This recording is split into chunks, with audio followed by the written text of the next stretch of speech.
Good afternoon, everybody. Hell's Unicorn here once again, and this is going to be my final remarks on the whole Osama bin Laden situation. As far as I'm concerned, this story is over, and along with it, all the ramifications of it. I'm tired of hearing about it. And primarily the reason why I'm tired of hearing about it is because I've been overloaded with it for the better part of 2 days. Not only by the news media, which I've been stupidly watching on and off for the past couple of days, but also by commenters and people sending me private messages telling me, and I quote, "Woohoo! Obama got Osama, Obama got Osama, you are stupid." Of course, that's a little bit of hyperbole on my part, but that's roughly what I'm getting in the private messages. And most of this crap is actually coming from people that are being led into my channel based on that little video that I made, an open letter to the amazing atheist. It's amazing how many atheists there are that behave just as childishly as fundamentalistic religious types. And in keeping with this, I've been doing a little bit of reading online, and it's so interesting.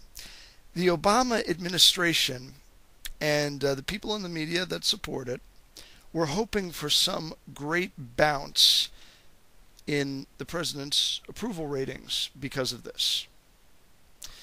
Now, in the case of the 9/11 attacks, which were a huge boost for Bush, catching of Saddam Hussein and so on and so forth, this we're talking 10, 20-point bumps for stuff like this happening.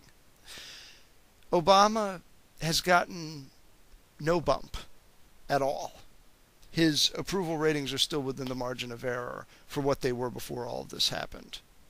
And that tells me just one thing, that people are actually smarter than I thought they were. Now, they're not smart enough to figure everything out, I don't think, because I think most of these people are upset at the president because of the economy, which I sympathize with. Everybody's suffering because of this president in this regard. But the rest of what I'm going to say here is going to be focused specifically at the people that are sending me these messages. And this is going to close the matter as far as I'm concerned with making future videos on the topic.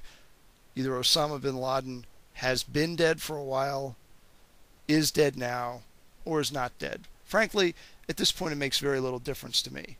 I don't care. I don't support the war on terror. I don't support all of the violations of our constitutional rights that come with it. No matter what happens, my views on this are unchanged. But to all of you that are sending me these really childish and stupid private messages and somehow thinking that I'm some kind of Bush supporter because I'm ripping on your tin god TJ, here's what I'm going to ask you. Now that we've killed Osama bin Laden,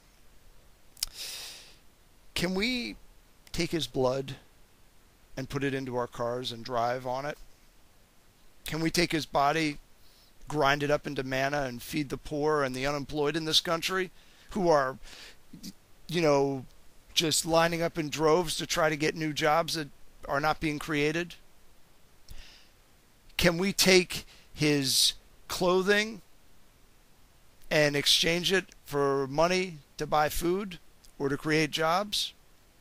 Is there some sort of mystical, sacramental property to his body or to his being dead that's going to resurrect this country from the economic death that it's been experiencing?